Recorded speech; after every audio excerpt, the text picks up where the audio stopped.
Time now for Focal Point, a public affairs presentation of Television 4. Your host for today's program is KTIV News Director Mike Beecher. Good morning and welcome to Focal Point. A very special guest today on Focal Point. For the next half hour, we'll be discussing United States intelligence, the international intelligence community, inflation, a variety of issues that relate to all of us, not only as Americans, but those of us living here in the Siouxland area.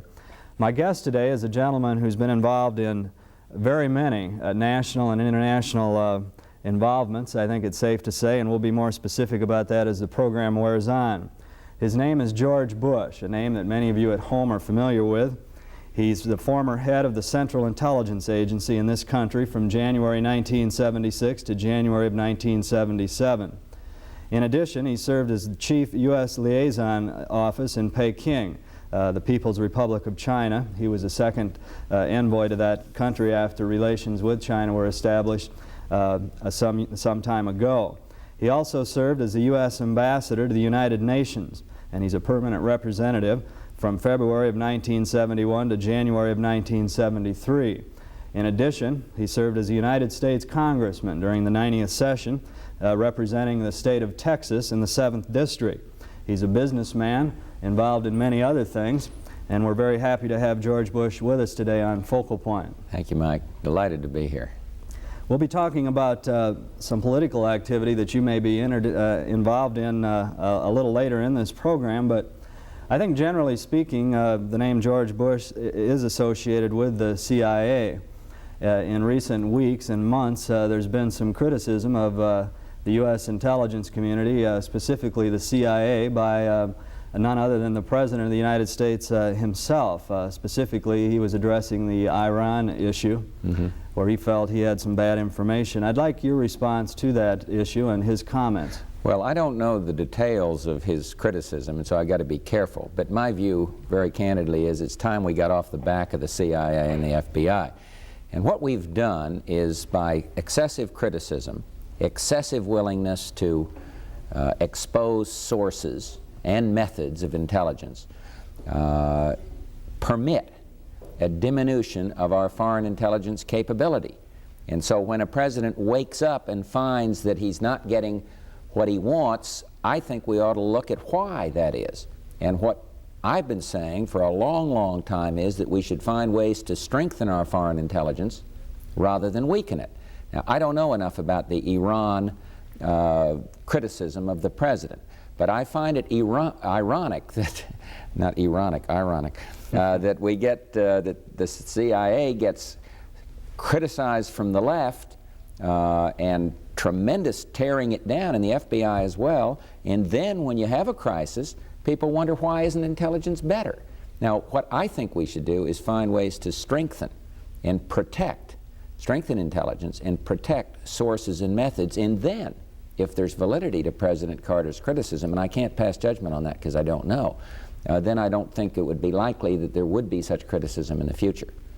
Without directly involving yourself in the President's comments, since you've not had a chance to observe them, if you were dealing with a hypothetical in that country where intelligence would obviously be important, particularly with the Mideast oil reserves, etc., the balance of powers in that area, would it not be fair to criticize the intelligence community for not foreseeing the problems that arose? Oh, I'm not sure that we didn't, that the intelligence community didn't foresee it. I don't know that. My judgment is that normally Iran is a very key focal point for international intelligence, relating to the Soviet Union, relating to the rest of the whole Middle East area.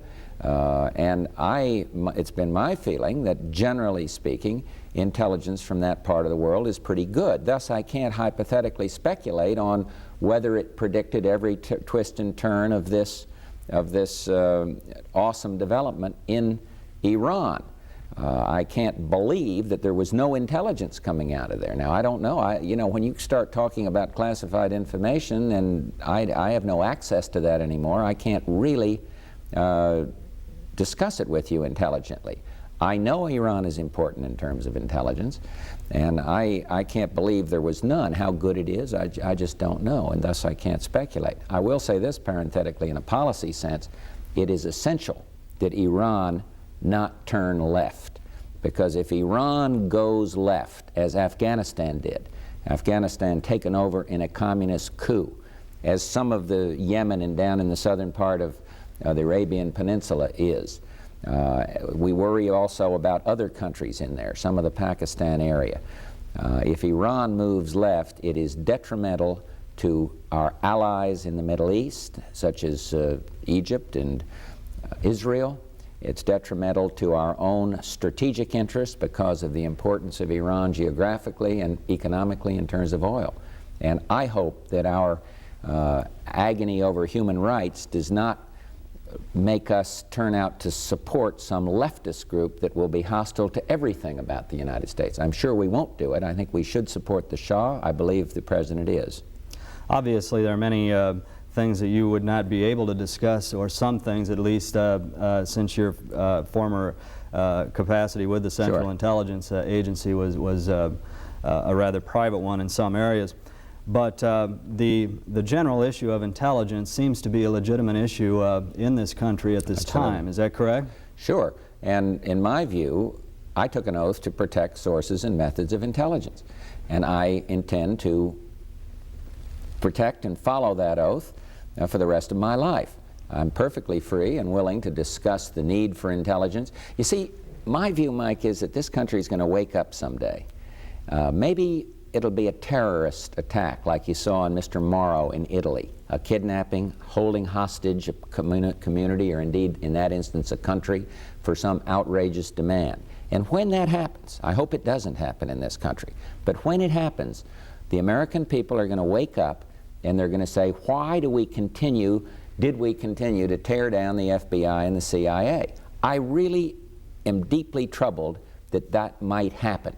You look at what happened recently in Guyana, and you see the nuts that are running around, and you see some effort in this country to condone these things until the excesses come forward. And so my view is the CIA should be responsive to congressional oversight, and it is. It should be responsive to presidential executive order, and it is. It should be responsive to whistleblowing, and there's machinery set up in the executive branch and the congressional branch for that.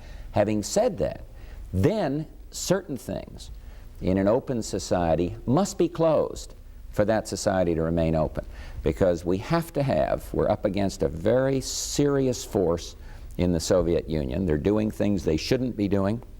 If they wanted relaxation of tensions, we're up against terrorism, we're up against nuclear proliferation, and all of these things come under the mandate of the CIA. So we've got to be sure it's responsive to the rights of Americans, and I'm convinced it is, and then we've got to find ways to strengthen it. We're living in that kind of a tough world. Well, historically, when did the pendulum begin to swing then? Was it in the 1960s when the CIA and the FBI began to have problems with public sentiment? There was a handful. If you look at the Church Committee report, clearly there was a handful of abuses, things that the agency did that violated its charter, things that it did, incidentally, upon instruction from the President of the United States. This allegation that the CIA was out of control, doing its own number, is laid to rest in the Church Committee report, a very hostile report, I mean, coming from people that are very hostile to the concept of intelligence at all. And, but there were some mistakes, a handful of them. But then what happened is there was an enormous barrel full of allegations, things that weren't true. I remember when I was director being accused in some slick magazine of the CIA being accused, not me personally, of trying to assassinate the head of Jamaica, Mr. Manley, 3 times. Absolute rubbish and garbage. No truth to it, but printed and reprinted in the United States. And once it became a target, because of some things that were wrong in the past, then people jumped in with both feet. You see movies, 3 Days of the Condor, accusing, or 7 days, I can't remember how many days of the Condor, with Robert Redford breathlessly, the bottom line of that film, accusing the CIA of controlling the New York Times. And people get this gunned in this effective medium that you're a part of and that I respect, into their living rooms, and they believe it, you see. So the pendulum started swinging because of some things that were clearly wrong. And then it went way over too far in my view, and now it's coming back because the American people are beginning to understand that we must have a strong intelligence system. Are there too many James Bond myths about the CIA? That is a part of it. People always are thinking of that kind of thing. The report looked at assassination, for example, and there was never any assassination by CIA. And yet, you know, you go to campuses, as I do, and enjoy doing, and discuss this part of my life 1 year out of a 10 or whatever it is in public life, and they always ask about that. Certainly. And you think of the destabilization of Allende's regime. The first thing Allende did when he came to power was abort the free press, cut out the free press entirely. And yet the criticism was against the CIA. I always, you know, in covert action, I use the example of Adolf Hitler. And I pose the question, and I'll pose it to your listeners here, whether covert is right or wrong. Suppose we had been clairvoyant when Adolf Hitler came to power. Would it have been right or wrong to spare the world the death of 4 to 6 million Jews and many Poles, many Allied soldiers, by helping a foreign country destabilize the Hitler regime, not by assassination, but by supporting an opposition party? Would that have been right or wrong morally? Now, I think everybody out here would answer that if we knew for facts certain that Hitler was going to do what he did, we should have done something about it. Now, that is a classical case of covert action. Do you destabilize a madman, not by murder, but by supporting opposition forces? And I think morally, at some point, you answer yes, you should, even though we have this rather sacrosanct convention about not intervening in the internal affairs of other countries. I think it's safe to say that the CIA is playing in the big leagues, though, and absolutely. And rather than totally minimize reports that we do get in the press, I'd be interested in your for the record comments. And I don't mean to get into a semantical conversation, but you indicated that under no circumstances had the CIA ever directed an assassination or been directly involved in any assassination attempts. Right. How about the reports we get of attempts in Argentina, South America, things of this sort? No. Do you know of any? Was there ever any conversation? No, and the committee looked at it. The only thing that comes close was some planning involving Fidel Castro back in Kennedy's, when President Kennedy was president. And that's all written, and you can look at the Kennedy involvement in it, and you can look at what the report wrote, but I believe that's the only thing of that nature that, and certainly not in modern times. But you point out the James Bond elements, and I think people perceive that happening all the time. Go read. I urge your listeners to read the Senate committee report under Frank Church. As I say, they were very hostile to the CIA, but it lays to rest a lot of these James Bond kind of myths. Since our viewers won't, many of them will not read this material, a couple other kind of for the record questions.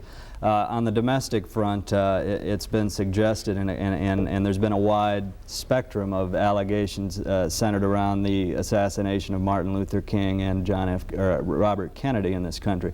Did the CIA have any part to play prior to their deaths? I was in the CIA in 1976. This happened years ago. There has been no tangible evidence in all these hearings of that kind of involvement. And yet you have to ask the question because it's on your mind. It's in the public domain.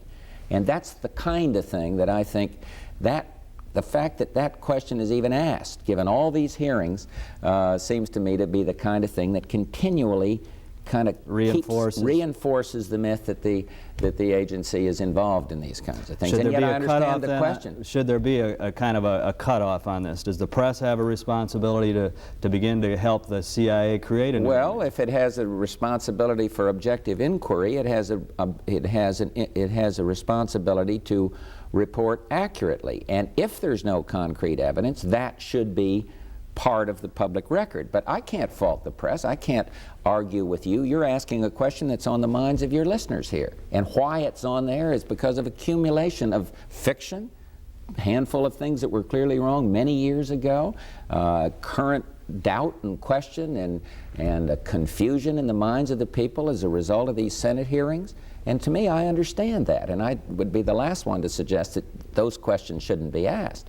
All I hope is that as the pendulum swings, people realize the importance of foreign intelligence to the survival of our country. And if I can be a little more emotional about it, the survival of freedom around the world. I live behind a totalitarian Iron Curtain in China, communist country, and I know what it is to try to get to see clearly what some of these closed societies are doing. It's very, very difficult. And the only way our president can be protected, and thus the American people, is by having strong foreign intelligence. Just a couple of quick questions and we'll move on to some other areas. What is the hotbed of activity now, generally speaking, for intelligence? Is it the Mideast? No, it's the major question, and I don't know again because I'm out of it, but when you last were actively involved in it. My view would be the number one intelligence question is what is the intention of the Soviet Union today? And to measure intention and measure what the Soviet Union is doing. Because in a strategic sense, the Soviet Union is spending, on strategic weapons, they're spending close to 15% of their gross national product. We're spending 5%. In real terms, they're spending 40% more than we are. As a backward, relatively backward economy to ours on strategic and total military might. Now the question is, why are they doing this? Some of the liberals in this country would have you believe they're doing it to get even. They are even right now. And the signals are they're continuing to press forward, testing us all the time. What are these Soviet planes doing in Cuba? You need intelligence to tell you that. What are all those Cubans paid for by the Soviet Union doing in Africa? They're not there as stabilizing influence, as my successor at the United Nations said. They're there to spread Soviet power in Africa. Cuba's a poor country. They have 40,000 plus troops in Africa. Now, who's going to analyze this? The intelligence community has to do it, not just CIA, incidentally. But, and so the question is, why are they doing these things if they want peace and détente, if you'll excuse the expression, with the United States? Do you attach any special significance to, speaking of Cuba, to Castro's recent announcement to release political prisoners in that country, or is that just part of the Christmas sentiment? I wouldn't say Christmas. I think it's part of the mounting anti-Castro sentiment or reality in this country. For a while, we started moving closer to Cuba, and we opened the interest section down there in Cuba, and there was talk about, much more trade with Cuba. And then the American people, through its leaders, got concerned because they saw Cuba doing the things I've mentioned to you. They see these planes come into Cuba. They see the 40,000 Cubans in Africa. They see Cuba trying to move around again more in this hemisphere. And we're concerned. I'm very concerned about it. And I think this gesture, and it's a good one, of freeing political prisoners was deserved. I must, if I might inject a very critical note here, our human rights policy seemed to me to be aimed more at our friends in Argentina and Brazil than instead of against people like Castro. And I've never quite understood why we always have to slap our friends around and are silent often in the face of human rights aberrations by Marxist-Leninist countries. But I think Castro saw that public opinion was moving away from him and wanted to do something that would endear him to certain parts of our country. But to release 3,000 people that have been held there, some in squalor and some were cut off from all rights, I mean, I don't see that that's only but a step towards civilization, civilized behavior. Is it likely that any of those political prisoners would have been CIA operatives that'll be released? Whether some of them cooperated with the CIA or not in the past, I don't know. But there have been, as everybody knows, and you look at, a lot of people, as you go back to the Bay of Pigs operation, a lot of people who wanted to see Castro out of there. So perhaps there are people there that were involved in all that Bay of Pigs thing. That thing, as history knows, was a CIA operation trying to free Cuba from the domination of a communist leader. You served on, just so that I get the issue correct here, you served as the United States ambassador to the United Nations. Yeah. Is this to say that you do not or would not support normalization of the United States relationship with Cuba? Oh, eventually, if certain changes were made, and this is a step in the right direction, I'd like to see normalized relations with all countries. I mean, I'm one who believes in the spirit of universality. But there has to be some quid pro quo, and this is a step. This is a meaningful step. I certainly would not even approach normalization as long as Cuba's continuing to do what they are in Africa. It doesn't make any sense. They're spreading, as the Chinese would say, they're spreading Soviet hegemony, and it's clear. You don't have to have any access to any classified information to understand that. And I am uneasy about Castro's desire to export revolution. And as long as that concept exists of the exportation of revolution in this hemisphere, I would be very wary about normalization with Cuba. The quality of a country's intelligence community to some extent is probably, there's a direct correlation between its involvement with its defense community, its support. A recent Kiplinger letter I read indicated that in the United States more money is spent for welfare programs under the broad category of welfare than is spent for defense, which I thought was a rather significant change in a trend that, of the 1940s and 50s, for instance. How do you view the country's current defense policies? Well, I'm confused as to what they are, because very candidly our president talks one way and acts another. And the great confusion around the world is due to this double talk. He'll talk tough at Wake Forest, and then he'll act as a pushover. He'll sell the country on the need for a neutron weapon as a deterrent to conventional force aggression in Europe, and then he'll pull back and won't deploy or build such a weapon. And I think the big problem with this administration is confusion as to what our foreign policy goals are. When we leave stand for a long time that Cubans are a stabilizing influence in Africa, our allies around the world look at us like we're absolutely mad. People know they're not there for that reason.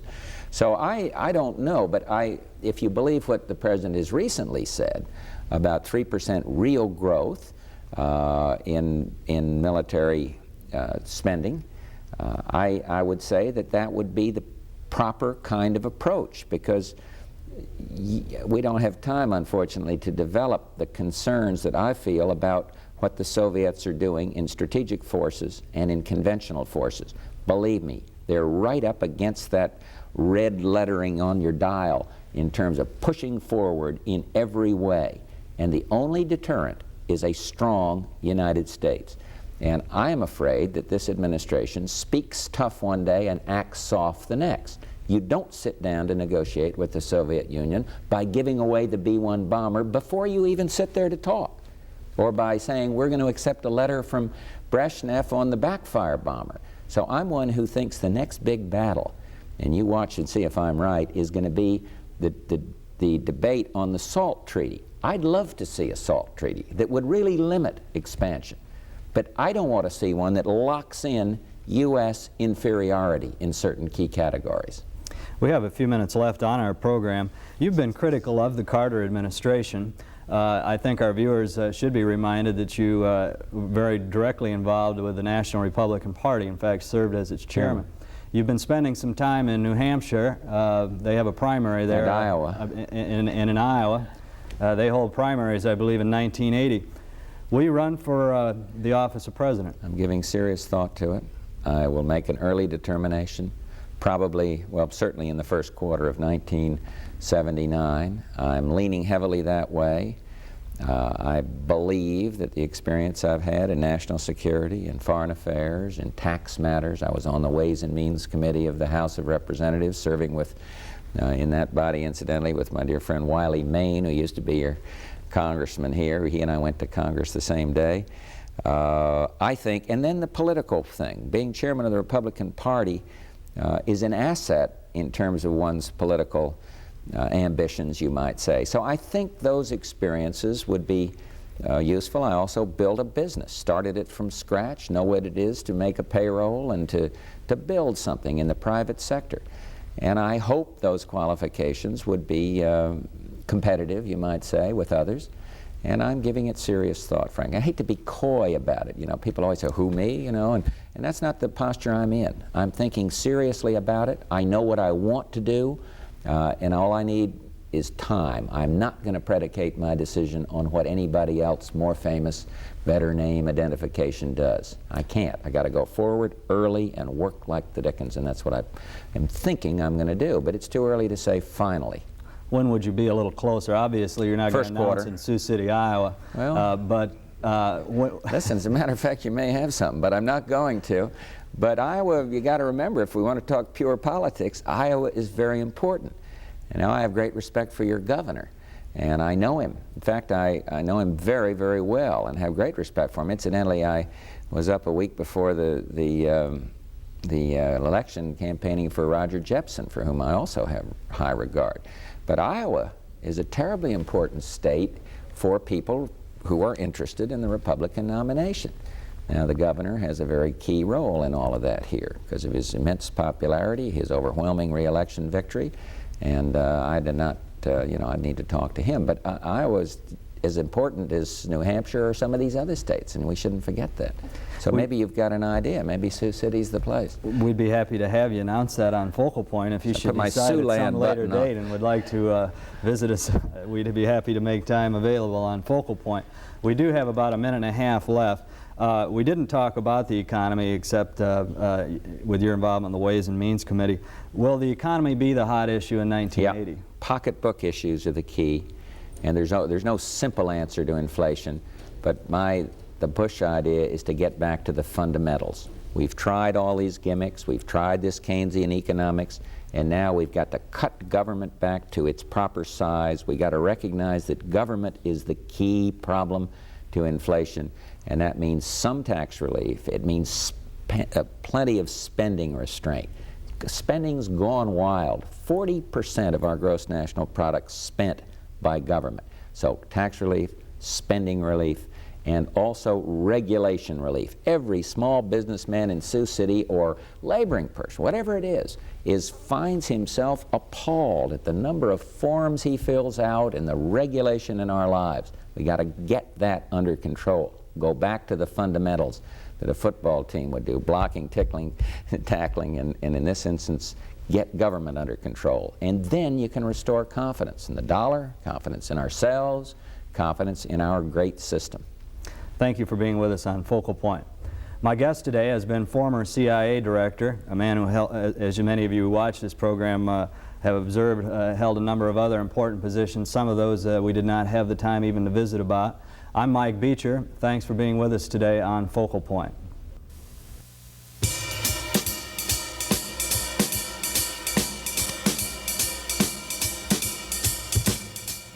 This has been Focal Point, a public affairs presentation of Television 4.